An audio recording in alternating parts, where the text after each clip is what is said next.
Well, 3 states approved measures involving marijuana. In Massachusetts, the medical marijuana measure passed. The new law eliminates state criminal and civil penalties for that. And voters in Colorado and Washington state have decided to legalize the recreational use of marijuana. But in Colorado, Governor John Hickenlooper, who opposed the measure, released a statement saying, "Don't break out the Cheetos or the goldfish too quickly." The governor points out that federal law still says marijuana is an illegal drug. 2 Texas students were injured when their school bus crashed into an apartment in Dallas. Investigators say the bus smashed through a gate before slamming into the building first. The responders were able to pull the students from the wreckage, and ambulances then took them to nearby hospitals. The bus ended up wedged into the apartment. 5 people were inside at the time. Unbelievably, they weren't injured. It isn't clear, though, whether the driver had health issues or the bus had a mechanical failure. Well, we're going to show you what's happening on Wall Street. You heard that the global leaders are pretty excited that Barack Obama is back in office. Apparently, Wall Street investors not quite as comfortable with what happened in the election. At least that's what we're getting as an early read. We'll show you the numbers. The Dow is down more than 300 points right now. The Nasdaq is dropping 70, and the S&P 500 is off 32. Some local stocks we check on a local basis, daily basis. First Niagara down 33 cents, GE off 40 cents, IBM down $2.62, TD Bank dropping 98 cents, and Verizon is off 91 cents. And it's very possible that those investors are staring at that fiscal cliff, knowing that there are still all the same conditions in place for a stalemate that were in place before the election, and that could be what's driving that market drop of 300 points right now. We'll be following that throughout the day.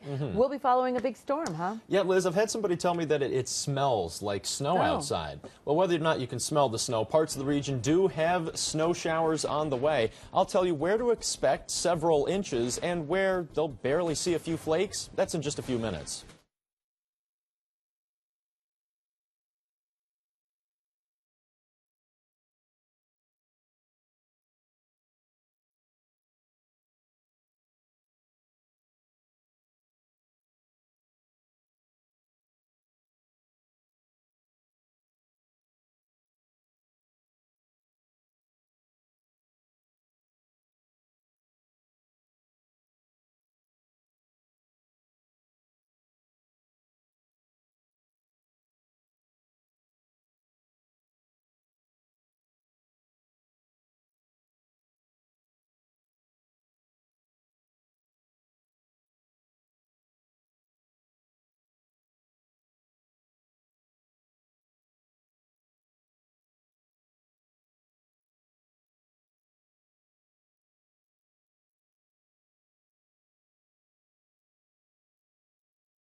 Your CBS 6 Instant Doppler forecast with meteorologist Nick Johnston.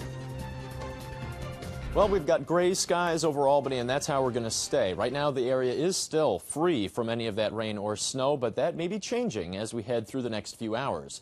35 is the current temperature in Albany, staying cool today, getting up close to 40, but as our winds start to pick up out of the north and northeast, it is not going to feel very warm out there today. 30 degrees, the low temperature tonight, cold enough to support some of that wet snow.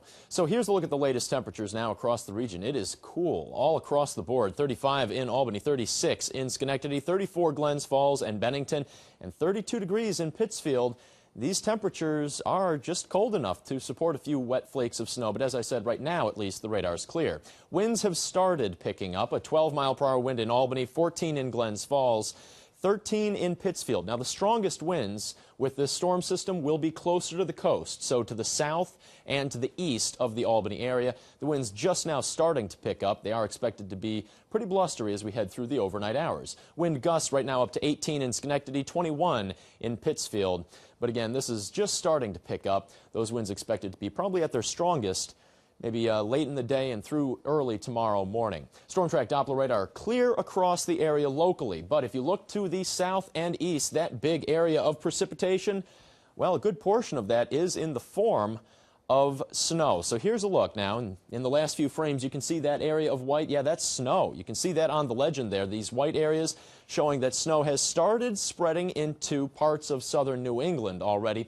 Looks like it's still several hours away before we could start seeing any snowflakes.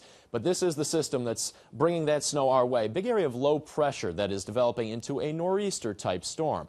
Now, it is going to be bringing us some blustery winds, but it's not expected to have too much damage in terms of those wind speeds, at least not locally. But it could cause some more problems again along the coastline. That's where the strongest winds are expected. And that's not good news for those still trying to pick up after Sandy. All right, here's a look now at the timing of all of this. This is noon, and this is matching up pretty well with what we saw there on the radar. The snow just starting to enter into Connecticut, maybe southern Massachusetts. As we head through the next few hours, though, that snow does slowly spread to the north. This is by 5 o'clock, and by 5, areas in the capital region, not far from Albany, could already be seeing a few of those flakes of snow, becoming more likely as we head into the late night. This is now 10 o'clock, but notice this kind of sharp band of snow, whereas areas south and east of Albany could be getting some fairly constant snow, and areas to the north, as you head towards the Adirondacks, not looking at seeing much at all.